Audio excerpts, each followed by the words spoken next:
Chers disciples Jedi, on va regarder aujourd'hui comment faire l'horaire de subvention dans le fichier Excel. Fait que la première étape, il faut que le client soit approuvé. Normalement, il va y avoir un document qui doit nous envoyer pour dire, OK, c'est approuvé. Maintenant, j'ai besoin de l'horaire.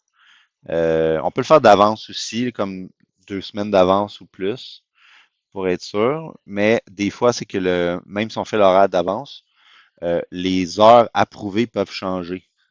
Là, c'est pas parfait s'il y a quoi que ce soit, demandez à Pierre-Luc, mais je vous partage ce que j'ai compris dans les plusieurs subventions que j'ai envoyées aux clients et tout ça. Fait qu'il y a un document qui ressemble à ça.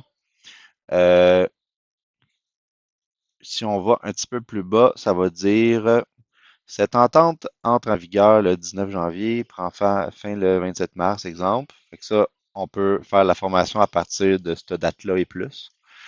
Puis ça se peut que selon l'équipe, le nombre d'heures, même si on a donné la grosse subvention à 186 000, des fois, ils vont être approuvés pour moins d'heures. Fait qu'il faut adapter les heures de formation en fonction de chaque module de formation. Fait que lui, ça a l'air d'être 50, 80, genre 105 heures en tout. Là, tu sais.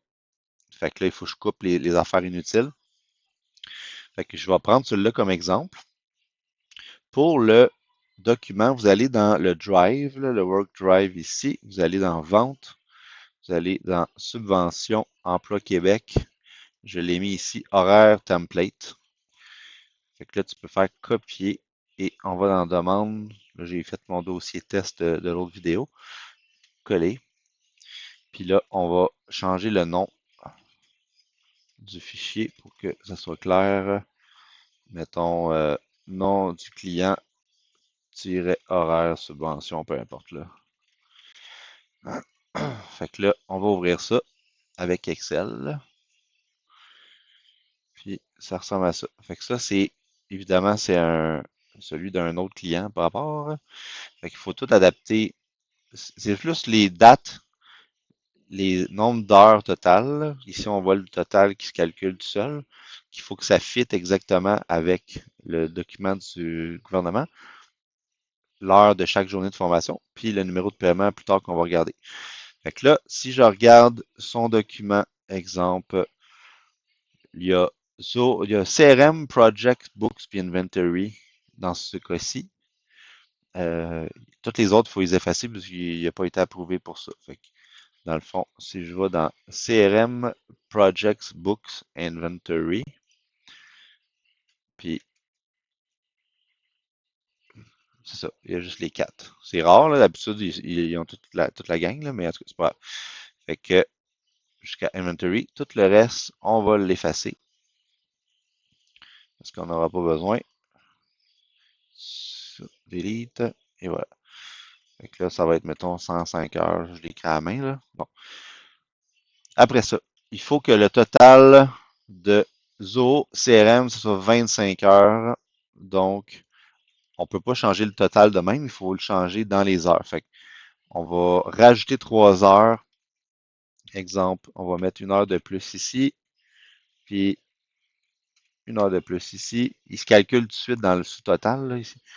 Puis on y va avec la logique le plus possible. Dès que c'est un peu plus de structurer la base de données, peut-être que ça pourrait prendre plus d'heures, fait que 3 heures. Le total, c'est 25 heures ici. Après ça, le Zoho Projects 25 heures aussi. Là, il est à 22 heures. Fait que là, on rajoute, je vais rajouter 1 heure ici. Je vais baisser le 5 heures, c'est quand même beaucoup pour une journée une tâche. Et je vais mettre 4 ici, 2 ici, 2 ici. Hop, je sais pas s'il se calcule bien, là, mais euh, petit bug, on dirait. Faut pas qu'il y ait de virgule ou de truc, là, sinon ça, je pense que mon calcul, il se fait mal, là. 3, 3, 4, 2, 4, 2, 1. Attends une minute, là. On peut toujours le calculer à mitaine, là, c'est pas tant jusqu'à 21. Ouais, c'est ça. Euh, euh, euh, euh, euh, euh, Je vais juste l'arranger pour les prochains, là. Ça, comme ça, peut-être. C'est 14 à 21. Alors, parce que même si je mets 1000, ok, c'est juste moi qui a mal checké, peut-être, là. Fait que, il faut mettre, oups, 3. On va mettre 3, puis 2 ici, puis un autre 3 ici. Donc là, on est à 25 pour Projects, 25 pour CRM. Après ça, ça prend 30 pour Book. C'est rare que ça change ça. On voit c'est 30 ici. Puis Inventory, c'était 25. Là, il est à 27. Fait que là, on va couper une petite heure là, une petite heure là. Ça fait 25 le total. Fait que là, on peut commencer à checker les journées une par une. Dans le fond, moi, ce que j'ai compris, c'est en temps normal, on peut mettre jusqu'à 3 journées par semaine de formation, jusqu'à temps que toutes les heures soient finies au complet. Puis chaque journée, il y en a 3 par semaine. À moins qu'il, ça m'est arrivé un client il y a quelques semaines, il disait on aimerait mieux viser 15 heures par semaine, fait que c'était comme 2 journées. Si dans le document, il mentionnait, mais en temps normal, on veut que la formation soit faite le plus vite possible, et que tout le monde est payé plus vite, là, dans le fond. L'Elisoft puis le client, il est remboursé plus vite. Fait que 3 journées par semaine, à part peut-être pendant les fêtes, là, tu t'abuses pas. Si c'est pendant autour de Noël, là, bon, des fois, c'est cas par cas, là. Euh, mais en temps normal, c'est 3 par semaine sur genre 2 mois et quelques, là, à peu près. Faut pas dépasser 7 heures de formation par jour. Fait que là, chaque couleur, c'est une journée complète. Si tu regardes ça, c'est le 13 mars. Là, dans le document, ici, on s'est dit à partir du 19 janvier. Moi, ce que j'aime bien, c'était de m'ouvrir un Google Agenda, juste pour que la fenêtre, si tu vas dans l'agenda ici, c'est correct, là, comme ça, sauf que la fenêtre, elle disparaît tout le temps, puis la date, il faut que tu remettes tout le temps. Fait que Google Agenda, tu le mets par mois, mettons, là.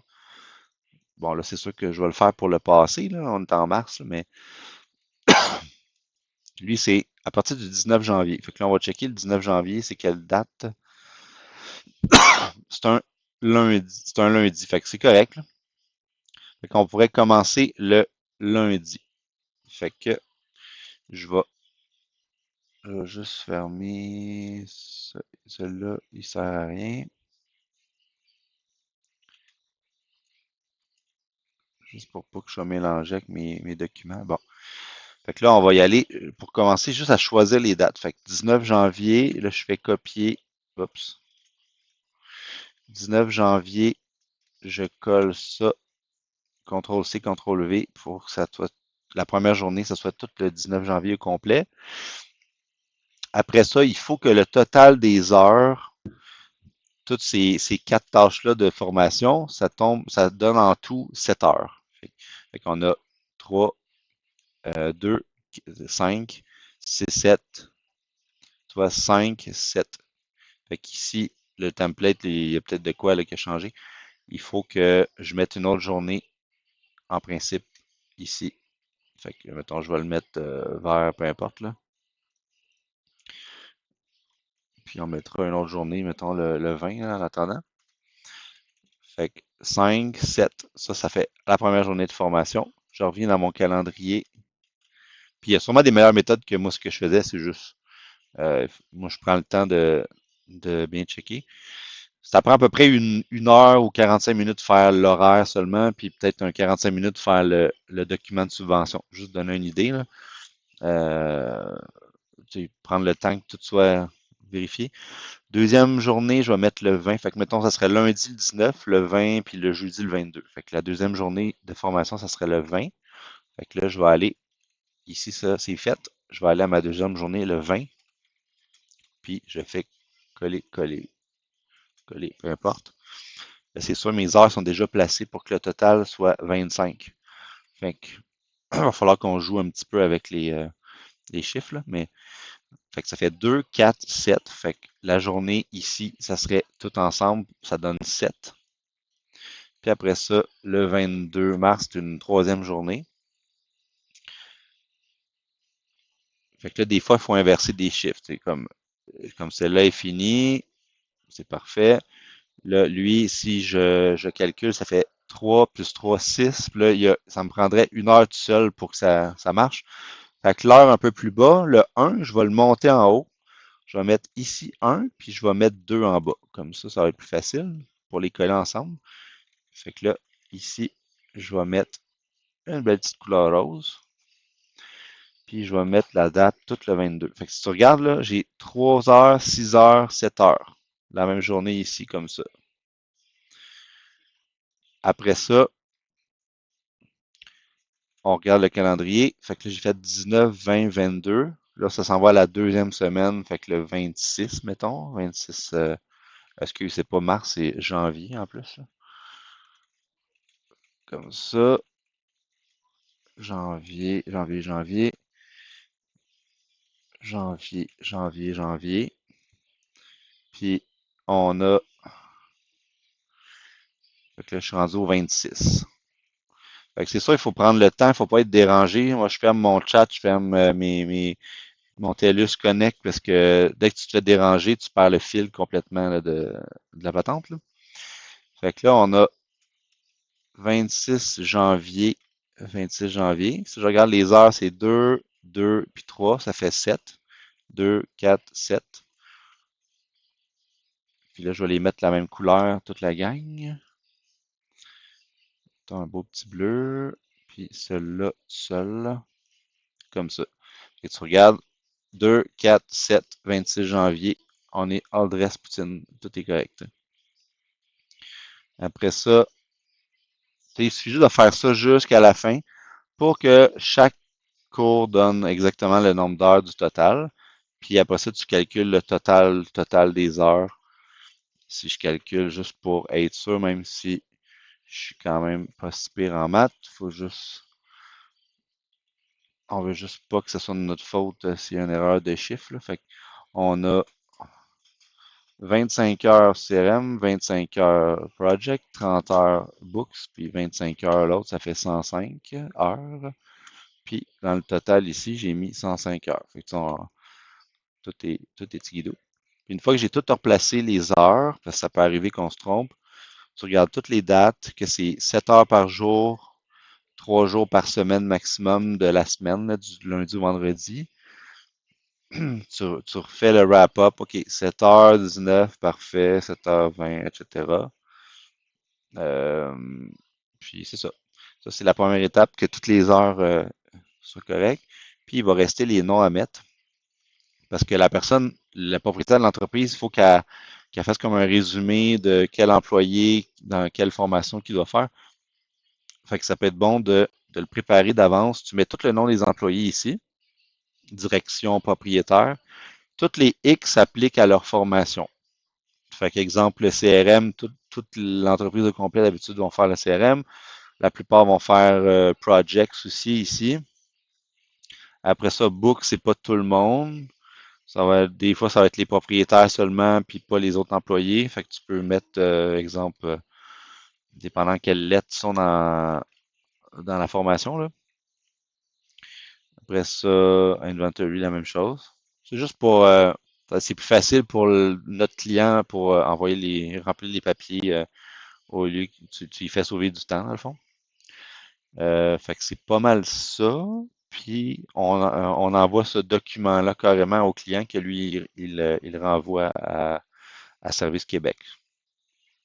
Juste s'assurer que tout il n'y a pas de petit bug de visuel, là. C'est des fois des espaces, des blancs, trop de lignes de trop là, pour rien. Mais ça ressemble pas mal à ça pour faire l'horaire. Je vais faire un autre vidéo ensuite pour comment faire les présences dans le prochain vidéo. Fait que, à plus tard.